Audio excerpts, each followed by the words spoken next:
तिसरा निकाल लागलाय। दरवर्षीप्रमाणे यंदाही कोकण विभागानं निकालात अव्वल ठरलेला आहे, तर सर्वात कमी निकाल हा लातूर विभागाचा लागलाय। मुलींनी यंदाही निकालात बाजी मारलेली आहे। विद्यार्थ्यांना दुपारी 1 वाजता हा निकाल ऑनलाईन पद्धतीने पाहता येणार आहे। 6 मे पासून विद्यार्थ्यांना महाविद्यालयांमध्ये गुणपत्रिका दिली जाणार आहे।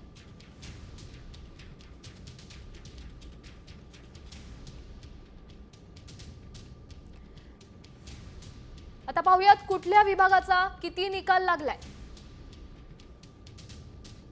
कोकण विभाग 96.76% इतका आणि कोल्हापुरात 93.64% इतका, मुंबई 92.93% आणि छत्रपती संभाजीनगर 92.24% इतका निकाल लागलाय। अमरावती 91.43 तर पुणे 91.32% इतका निकाल, नाशिक 91.31% तर नागपूर 90.52% इतका निकाल लागलाय। लातूर विभागाचा सर्वात कमी निकाल म्हणजे 89.46% इतकाच निकाल आहे।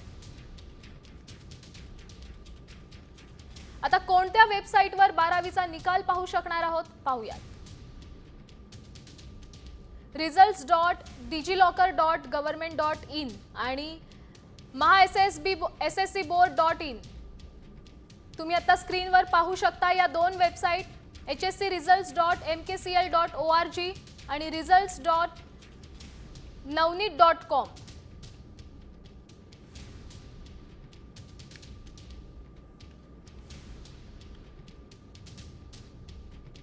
पुढची बातमी पाहूयात। सरपंच संतोष देशमुखांची लेक वैभवी देशमुखचाही आज 12वीचा निकाल लागणार आहे। निकालाआधीच वडिलांच्या आठवणीने वैभवीला अश्रू अनावर झालेत। वडिलांना आपला निकाल ऐकून खूप आनंद झाला असता, मात्र वडिलांचं स्वप्न मी पूर्ण करणार असा दृढ निश्चय वैभवीनं बोलून दाखवलाय।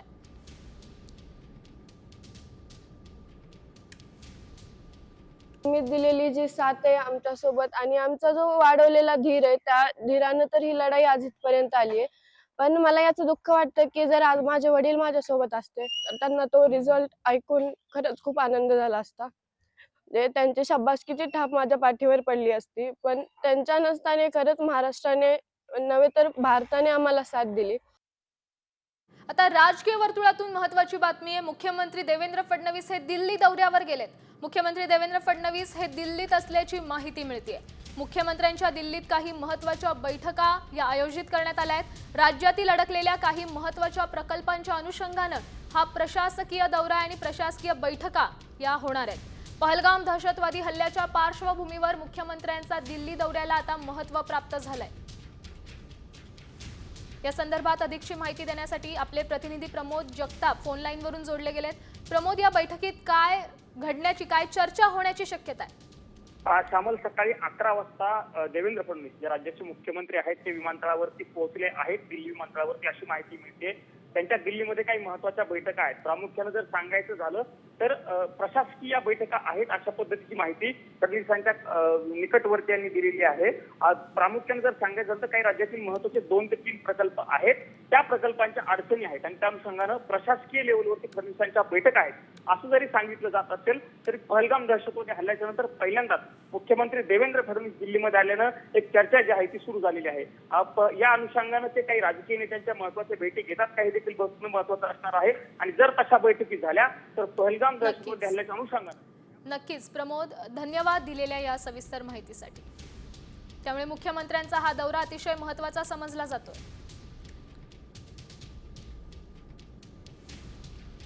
आता एक महत्त्वाची बातमी पाहूयात। भारताने पाकिस्तानला आणखी एक धक्का दिलाय। भारत सरकारने चिनाब नदीवरील बगलिहार धरणातून पाकिस्तानला जाणारा पाण्याचा प्रवाह थांबवलाय, तर झेलम नदीवरील किशनगंगा धरणाचेही पाणी थांबवण्याचा निर्णय घेतला जाऊ शकतो। पहलगाम दहशतवादी हल्ल्यानंतर भारताने पाकिस्तान विरोधात अनेक महत्त्वाची पावलं उचलली आहेत। यामुळेच पाकिस्तानला धडा शिकवण्यासाठी भारताने आता पाणी रोखण्याचा निर्णय घेतलाय।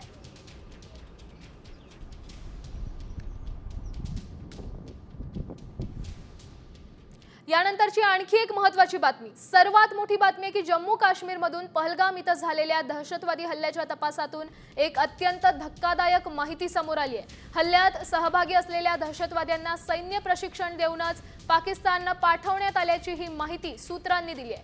पाकिस्तानी लष्कराच्या काही माजी कमांडर्सनी दहशतवाद्यांना विशेष प्रशिक्षण दिलं होतं. भारताचं अधिकाधिक नुकसान करण्याचा त्यांचा हेतू होता.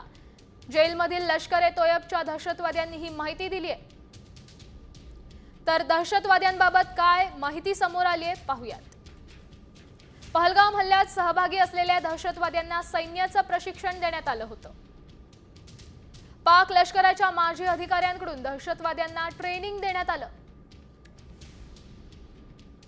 पाकिस्तानच्या अधिकाऱ्यांनी लष्करी डावपेच आणि तंत्रज्ञान शिकवलं.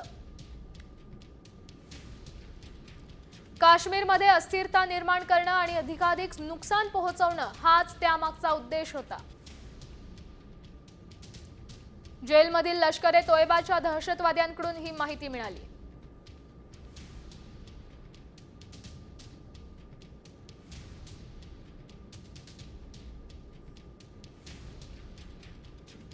पुढची बातमी पाहूयात.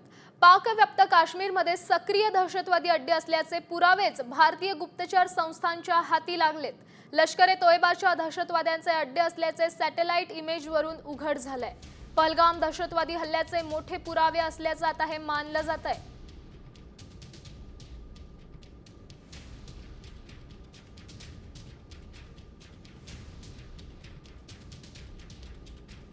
तर पाकिस्तानचा आणखी एक धोकादायक कट आता उघड झालाय.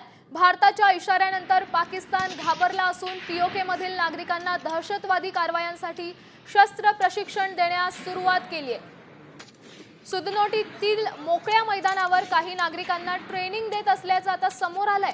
हातात बंदुका दिसत असून भारतात दहशतवादी कारवायांसाठी तयार केले जात असल्याचं आता बोललं जात आहे.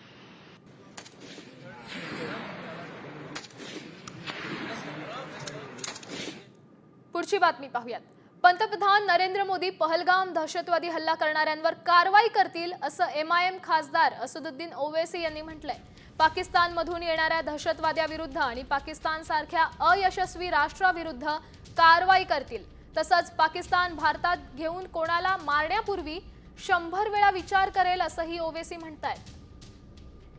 हम उम्मीद करते हैं कि देश के प्रधानमंत्री पाकिस्तान से आए हुए आतंकवादी और पाकिस्तान जैसे एक फेल्ड स्टेट के खिलाफ वो एक मौसर कार्रवाई करेंगे, ऐसा इकदाम करेंगे कि दोबारा पाकिस्तान 100 मरतबा सोचेगा कि भारत की सरजमीन में आकर किसी को मारने के बारे में.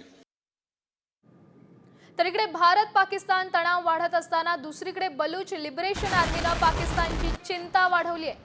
बलुचिस्तानच्या कलात जिल्ह्याच्या मोंगोचर शहर बलूच आर्मीनं ताब्यात घेतलंय.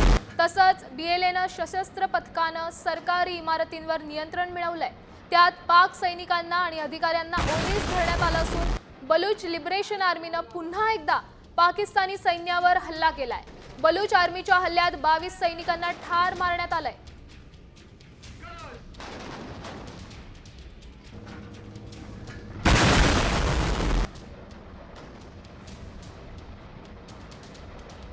पुढची बातमी पाहूयात. भारत आणि पाकिस्तानमधील तणावाच्या या पार्श्वभूमीवर पंजाब लष्करानं ब्लॅकआउट सराव केलाय. फिरोजपूर कॅन्टोन्मेंट बोर्डानं काल रात्री 9 ते 9:30 दरम्यान ब्लॅकआउट सराव केला. पोलीस असामाजिक घटक, ज्ञात गुन्हेगार आणि लष्करांवर कडक नजर ठेवतात. वाहनांच्या हालचालींवर लक्ष ठेवण्यासाठी टोल नाक्यावर दक्षता वाढवण्यात आली आहे आणि सोशल मीडियावरील क्रियाकलापांवर बारकाईनं लक्ष ठेवलं जात आहे.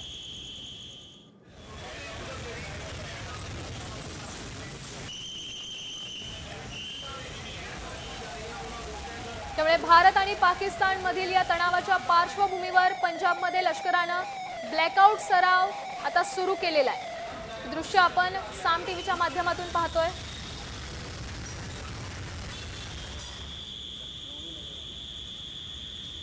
एक महत्त्वाची बातमी आहे. भारताचे संरक्षण मंत्री राजनाथ सिंग आणि जपानचे संरक्षण मंत्री जयंत नकातानी यांच्यात आज द्विपक्षीय बैठक होतीये. सध्याच्या प्रादेशिक आणि आंतरराष्ट्रीय सुरक्षा परिस्थितीवर द्विपक्षीय संरक्षण सहकार्य हे आणखी वाढवण्यावर चर्चा होणार आहे. भारत आणि पाकिस्तानमध्ये तणाव वाढत असताना या बैठकीला आता महत्त्व प्राप्त झालंय. अलीकडच्या काळात भारत आणि जपानमधील संरक्षण देवाणघेवाण ही मजबूत झाली आहे. またということで、インド側におきましても2025年に同じような動きがあることをこちらで Excellency, we have set a vision of a developed and transformed India when we enter 2047. Completing 100 years of independence, building domestic defense capability is an integral part of this vision. Partnering in defense technology and industry with Japan will be a key for achieving our goal. Let us work together to realize our objective for India at 2047. Masa M.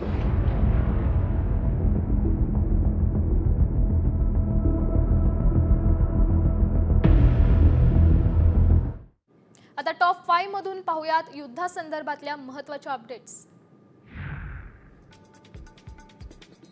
सलग 11व्या दिवशी पाकिस्तानकडून शस्त्रसंधीचं उल्लंघन करण्यात आलंय. काल रात्री नियंत्रण रेषेवर पाकिस्तानी लष्कराच्या चौक्यांवरून गोळीबार करण्यात आला. भारतीय लष्कराने या गोळीबाराला जशास तसं प्रत्युत्तर दिलंय.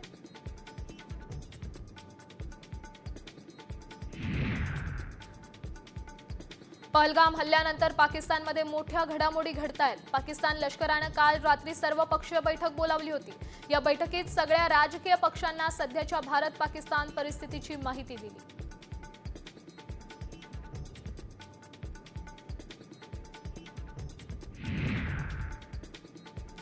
पाकिस्ताननं सुरक्षा परिषदेचं आपत्कालीन अधिवेशन बोलवण्याची मागणी केली आहे. पाकिस्तान संयुक्त राष्ट्रांकडून संरक्षण मागणार आहे. पाकिस्तानला भारताच्या लष्करी कारवाईची भीती वाटतेय, त्यामुळे पाकिस्ताननं आपले राजनैतिक प्रयत्न तीव्र केले.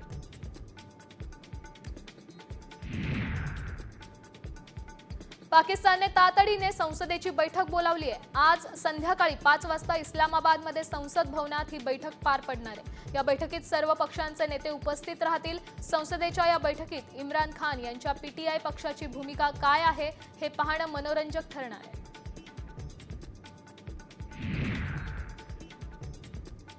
भारत पाकिस्तान तणावाच्या दरम्यान तुर्कीची युद्धनौका पाकिस्तानात पोहोचली आहे. भारताच्या नौदलाची ताकद पाहून पाकिस्तानचे पंतप्रधान शहबाज शरीफ हे घाबरलेत. त्यांनी तुर्कीची मदत घेतली आहे. त्यानुसार तुर्कीची युद्धनौका TCG ब्युकाडा कराचीला पोहोचली.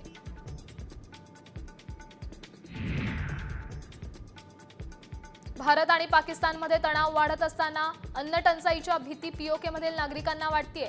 संघर्ष वाढल्यास POKला होणाऱ्या अन्न पुरवठ्यात अडथळा निर्माण होऊ शकतो. अन्नाच्या किमती वाढू शकतात. त्यामुळे सावधगिरीचा उपाय म्हणून POK मधील अनेक लोक गहू साठवत आहेत.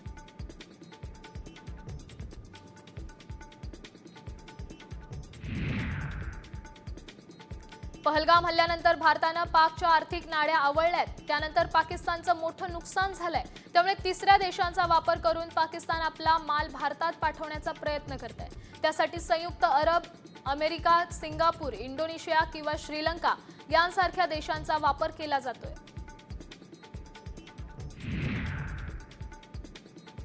भारत आणि पाकिस्तानमधील तणावाच्या पार्श्वभूमीवर संयुक्त राष्ट्र सुरक्षा परिषदेची आज बैठक होते. या बैठकीत पाकिस्तान आणि भारत यांच्यातील सध्याच्या परिस्थितीवर चर्चा होणार आहे. भारताकडून पाकिस्तानी दहशतवादाचे पुरावे सादर केले जाण्याची शक्यता आहे.